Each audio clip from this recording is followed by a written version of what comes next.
কিংবা ঝড় তুফান এবং প্রবল বাতাস বয়ে যায়, তখন তার ক্ষতি থেকে বাঁচতে আমরা কি করব?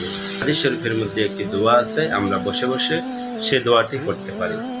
ছোট্ট একটি দোয়া, সে দোয়াটা যদি আপনারা শিখতে চান তাহলে আমার মুখে মুখে অথবা আমার সাথে সাথে ভিডিওটা দুই একবার দেখলেই আপনারা সেটা পেরে যাবেন, আশা করি ইনশাআল্লাহ তাআলা। তাহলে ছোট্ট দোয়াটি আমি বলি, আল্লাহুম্মা ইন্নী আসআলুকা খায়রাহা ওয়া খায়রা মা ফিহা ওয়া খায়রা মা উরসিলাত বিহি ওয়া আউযু বিকা মিন শাররিহা ওয়া শাররি মা ফিহা ওয়া শাররি মা উরসিলাত বিহি।